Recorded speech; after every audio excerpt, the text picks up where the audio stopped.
Hello everyone, and welcome to my honest and different GoPro 8 review.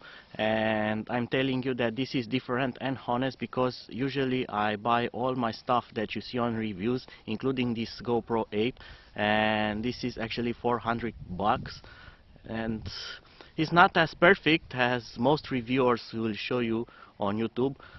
This thing, yes, has some nice features and yes, has good image quality, but there are also a lot of cons which most avoid to tell you, and I'm going to try to do quick review, quick as possible review, and tell you all the good things and the bad things related to the GoPro 8 model, including some samples, some pictures maybe, and stuff like that, to make the whole image about the GoPro 8 as true as possible. And I'm not going to start with an unboxing, because the first con on my list is that the GoPro 8 comes only with the camera with one battery, and it has just one screw, the quick release mount, one adhesive pad, and micro Type-C USB cable, sorry, not micro USB, USB Type-C cable, and that's it. No other accessories, so it's nothing to unbox here. We'll put that aside.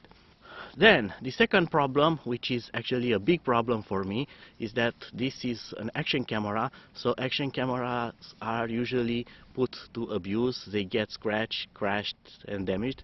And the GoPro 8 doesn't come with a replaceable lens such as the GoPro 7 and 6. So you cannot untwist this and replace it. If it's cracked, it's your problem, and that's integrated with all the faceplate here. There are no spare parts for now, and I don't know if they are ever going to release a replacement face for the GoPro just to change this lens, so that's not really nice. As a workaround, if you use the camera a lot and you need some extra protection, you can use the already available GoPro 8 glass and things like that. So it's a tempered glass that you can stick over the lens here, over the screen on the back, and on this tiny screen here, just to keep them a bit more protected from potential damage. Another workaround for protecting the camera is actually to use a waterproof case, but that has a problem. It muffles the sound, so if you want to record an action video where the camera is exposed to damage, you are going to lose the sound. So you have to choose, either protect the camera and lose the sound, or have the sound and maybe lose the camera. Another action related problem is the new feature with the folding fingers. Although this is a really smart idea, as you don't need to carry an extra accessory with you or use the cage. Well, these are not fragile, but even when you lock them into position, they have a general play in them, and as much as you twist the screw and mount this as best as possible, this will have a small play and a small rattle, and this will translate into more shaky video. So when you want to take action video, when this is all over the place and shaking as hard as possible, it will rattle more because of those. And of course, they can always snap. They are indeed replaceable, but it's not a great idea for an action camera. So this kind of turns into a vlog camera. Another thing that I don't like is the new door here, which is very easy to lose, as it snaps too easy from its holding place, and you get all the stuff here. So you have the micro USB card, the battery, and the charging port. And what I especially don't like, besides losing this very easy, is the fact that you cannot charge the camera with the cover put on, and the battery is not very well held in place, and it will simply just get out of its contacts. So you can charge the camera, and when you place this on the table, the battery may come out just a bit, and the camera will not actually charge, because the door that holds the battery, it's no longer holding the battery to charge, because you have opened the door to charge the battery. So sorry, but that's not really smart. And because we are talking about the battery, well, the GoPro 8 comes with a new battery rated with the same capacity as the batteries for the 7 and 6 models, but they claim that this battery has a higher discharge current, making possible the camera to run more complicated features such as boost, such as slow motion videos with stabilization and things like that. And those are not possible with older batteries, although the camera will work with them. So if you have an older GoPro and you think that you can use your old batteries, well, they will work, but with limited functions on the GoPro 8. So you are going to end up buying new replacement batteries for your new GoPro 8. And one more con, and I hope it's the last, because you might say, oh, okay, I'm not going to buy the GoPro 8. Well, wait, because I have a lot of pros also. The cons related to the camera functionality is that the touch screen, it's not very responsible, it has some delays, and when you want to go fast into the menus, it's kind of slow, it has animations and stuff like that. Or this is again an action camera, so if you want to shot something very fast, you just want to enter the settings, select what you want to set, and then start the recording. You don't want to wait for animation and slow menus and stuff like that. I do like the fact that until now it didn't have any kind of freeze in the menu, although sometimes it's very slow, sometimes it's decent. Only problem I have observed is when you are shutting down the camera, sometimes it takes just a few moments, and sometimes it stays like that for more than 10 seconds with shutting down, and it will not shut down. Eventually it will do, but it takes at least 10 seconds. I don't know why that happens, but until now it hasn't frozen in the menu or settings, and that's okay for me. And now let's start with the good parts. The new 8 model has really good sound, and they really made it this time. I don't know what they did, but older models had always had muffled sound. That is property of having waterproof microphones, so you need to cover them up, because otherwise water will enter into the microphone and damage it. So you have to cover it, and that makes it muffled. I don't know what they did to this model, but it doesn't sound muffled at all. It has wind noise reduction. It's really good. So I've used this on my bike, and you can hear all the things around with no wind noise, with no muffled sound.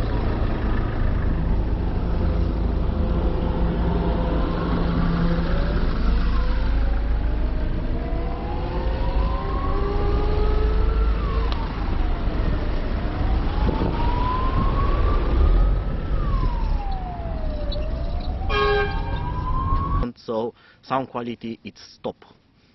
Then a big difference from the older models is the image quality, and the image colors, dynamic range, contrast, sharpness. It's really good. It's a really big increase in quality over all the other GoPro models, even over the 7. You can see this especially in skin tones, in areas where you have big contrast with shadows, where you have a lot of details. So when you put this into 100 megabit high data rate mode, it really makes the difference. And even YouTube cannot show that because it will compress the video. But if you analyze this on your PC, it's top quality and it's very good for editing. It gives you a lot of possibilities to adjust the image as you want it to be shown.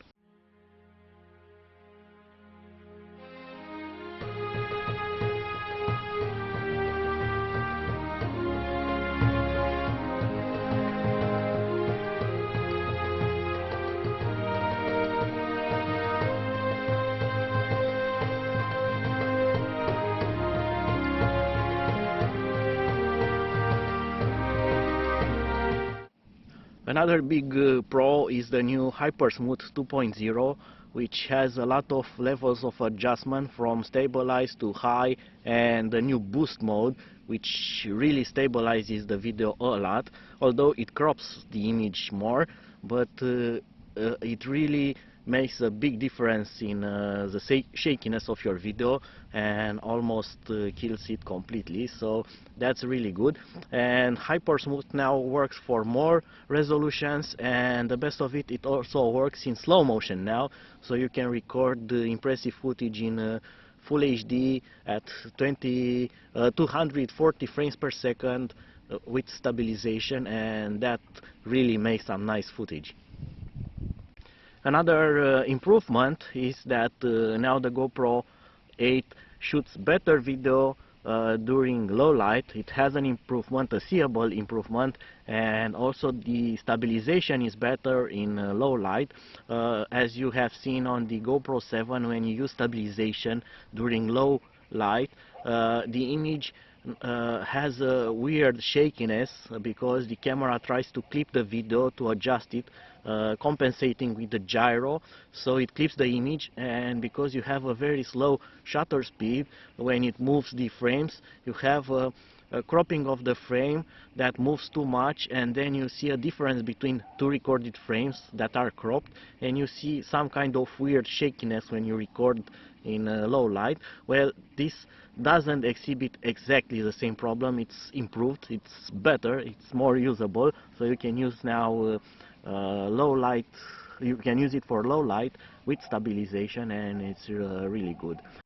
And here comes more pros regarding stabilization. Stabilization now works with the new hyperlapse feature. The hyperlapse also has a new feature called auto, which dynamically adjusts the speed of the lapse regarding some camera algorithm with the movement and what the camera thinks it's interesting.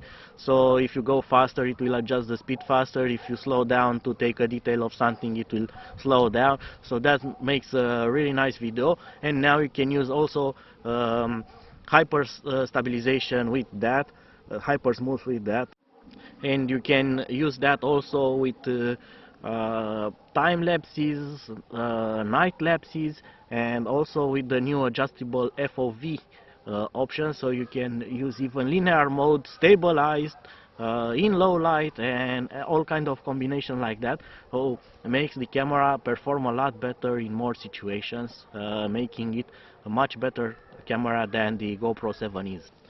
Another big pro for me is that you can also use the older remote with this, and it will also turn on the camera from the remote even if the camera is turned off, and that's really nice because it helps you save power. For example, if you go skiing, you can see the camera is now on, and you want to save power, and this is installed on your helmet, and you take the time to go up hill, then you can keep the camera turned off, and when you want to go down, you just turn it on and start recording, and you can see what the camera is always doing here, and you can change the mode, change the settings without needing to take off your helmet and checking the camera, and that's really nice.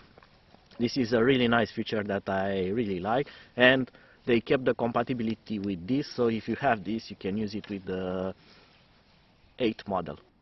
Alright, so now I'm going to let you see some footage that I have taken with the camera, some comparisons such as low light with stabilization, without stabilization, daytime, 60 frames per second, 4K, stabilized, 30 frames per second, stabilized, not stabilized, and so on, time lapses, so you can judge the camera performance a bit and see how this performs.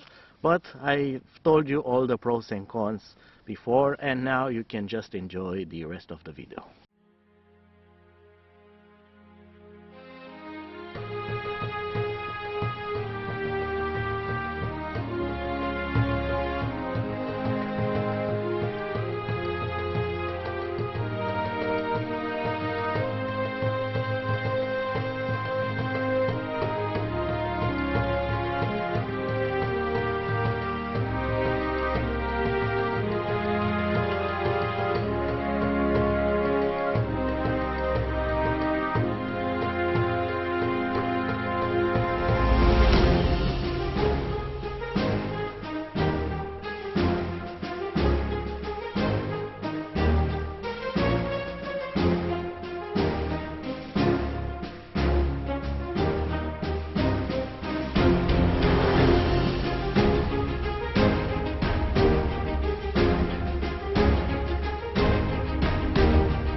So that was the footage. I hope that you have enjoyed it, and until my next video, see you and bye bye.